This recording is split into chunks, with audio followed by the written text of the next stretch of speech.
The UK asylum system failed this woman. We knew before the tragedy that the UK asylum system is broken. Welcome back to my channel. If you remember, I posted this story on my Facebook page. If you're not on my Facebook page, please quickly go to the top of my channel and you'll see the link. Click on that and it will take you to my Facebook page, UK Visas and Immigration / Brexit Forum. I posted this story on this page last week and I was meant to do a video following that, but honestly I was very sad. A lot of things was going through my mind. This young lady is just 34 years old with a child. Okay, she's from Uganda and she came to UK as an asylum seeker. An asylum seeker is an individual who fled his or her own country because of war or other factors that may harm them or their family. They are protected by international law. Every country basically treat this set of people with respect. UK asylum system should have protected this woman. She was living in an abject poverty. She had nothing to eat. She relied on going to food banks and friends to beg them for food. The food bank charity confirmed that this woman for a long time has been living in an abject poverty. She has been living in a very poor condition. Can you imagine that someone is living in abject poverty here in the UK? She had nothing to eat. She had nobody to run to. Her friends got tired of giving her money. She relied on food banks to get what she can eat and her kids. Normally, anybody claiming asylum, the system give them 37 to 38 pounds every week to feed, which is basically nothing. This woman said she does not receive this money. Apparently, this is an audio money. During this pandemic, the most charities ran out of food because of the COVID. So this woman stayed at home. Unfortunately, she couldn't make it. She died. Her body was discovered and her little boy was crying beside her, malnourished. The guy had kwashiorkor. You and I would never think this will happen in a Western world. The UK asylum system failed this woman. They failed the international community. Just like this woman, a lot of people live in abject poverty. The number of people, the British people living in abject poverty, doesn't have any home to live, sleeps on the street, are rising on a daily basis. This is a lesson to most of our brothers and sisters out there. The First Minister of Scotland, Nicola Sturgeon, she came out openly and this is what she said. Like most people across the country, I found myself consumed with sadness, but also with real anger at the death of Mercy. The exact circumstances of her death are not yet known. I certainly support all effort to establish the fact of this tragic case. But what I think we can all say is this: we knew before the tragedy that the UK asylum system is broken. It is deeply inhumane and it must be changed. People came to Scotland because they need a place of safety and should have our support. The asylum system in the UK is the worst in the world. When you are seeking for asylum in Canada, they will give you 5 years visa, and that 5 years you'll be working. They knew very well that you need money to pay for lawyers, that you need money to eat, you need money to sort yourself out. The same thing applies to Australia and the US.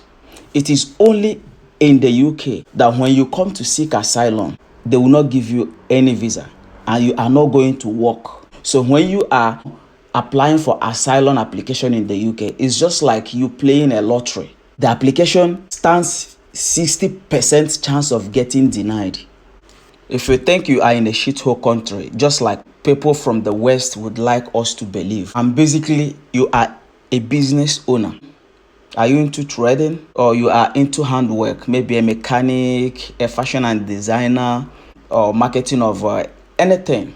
Please don't sell your business up to move abroad. When you come over, you regret instantly why you took the decision of living, your luxury life in your home country, coming over here to live. This is why on my channel, I always stress the importance of coming here to work or coming here to study instead of coming here to settle down using a visitor's visa. If you're coming over to come and work here, your salary will be more better than what you earn in Nigeria. There is no doubt about it. As a student, the visa gives you the right to work. And while you are working, you can now take your time to study the economy and to make up your mind if you would be going back to your home country after your studies or stay behind and fight for your working visa. These are the major benefits, of coming over here to study or coming over here to work. This is what I did when I came over. I came as a student. Then after my studentship, I had to, migrate to a working visa, which allowed me to stay behind and acquire my British citizenship. And I did not have to suffer. The only thing I suffered was the money I spent in renewing my visas, which does not come cheap. But coming here as a visitor with the intention of staying behind, one day you have to think about it. This is a life-changing decision. You have to make up your mind that whatever comes out of it is on you, because all the information you need to know is online. When you open Google, when you open YouTube, you see all the information. It is there. I usually tell my friends, if life in the UK was played to my face, if I had been opportune to watch life in the UK play in a video, I would never come to UK. After I finished my first degree, I got a job. I was doing very well. We were about 20 people in my class from African countries and almost 15 from Nigeria. Most of them was frustrated even before we finished our program, and they left. They went back to Nigeria, giving one excuse or the other. The simple thing is they couldn't cope. If people who came to UK as a student can suffer, get frustrated, and go back to their home country, then how about people who basically came to UK as a visitor? Most of them sleeps on the street. They sleep on the street, even in the middle of winter. Also here in the UK and in every other Western world, if you have families in US, Canada, Australia, in Europe, call them and they will tell you what is happening. The so-called typical British, American, European people that you think would never go hungry, that you think would never live in poverty. Most of them live in abject poverty. Most of them doesn't have a place to sleep, to call a home. They sleep on the streets as well as our brothers and sisters who came here as a visitor but doesn't have anybody. They beg for money. When you go to city centers, you see them asking you for change. And when you go to petrol station to refill your car, you see them asking you for change. It is not easy here in the Western world. The struggle here is very real. UK is a country that discourages you from staying behind when your visa runs out. If your visa runs out and you are a UK resident, you hate UK. The immigration policies are very, very hostile. The immigration policies are channeled to frustrate you to go back. This is why you don't work. As soon as your visa runs out, or if you come here as a visitor, you have no right to work. You have no right to rent a house, except you have families and friends where you can be doing menial jobs and they'll be paying you, cash. So other than that, you can never have a meaningful job or a meaningful pay. That is UK system for you. Asylum is wholly reserved to UK government, and that includes procurement of asylum accommodation. Nicola Sturgeon went on to say, "We have repeatedly raised concerns with the Home Office over accommodation for asylum seekers, both before and during the pandemic. We need wholesale reform of our asylum system. We need wholesale reform of our asylum system because it is a broken system. UK as a union is made up of 4 countries. We have England, we have Scotland, we have Wales, and we have Northern Ireland. These 4 countries have devolved government.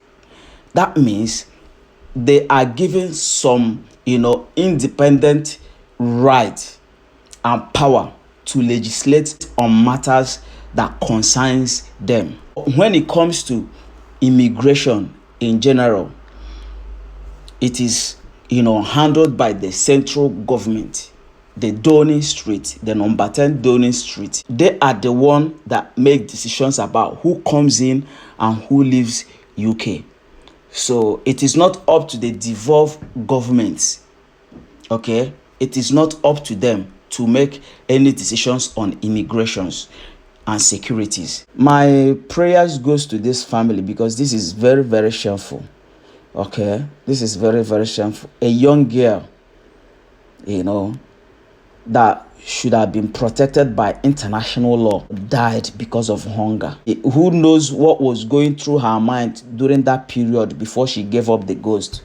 What was going through her mind? This is someone who needed food but doesn't have money to buy it, and she died because of hunger. And her little boy crying beside her, malnourished, had kwashiorkor. This is sad. But please share this video because our people out there, they need to hear some of these stories. They need to watch these videos to confirm that what we are saying are real. Thank you. I'll see you on my next video. Share this video. Let this video go viral. Peace.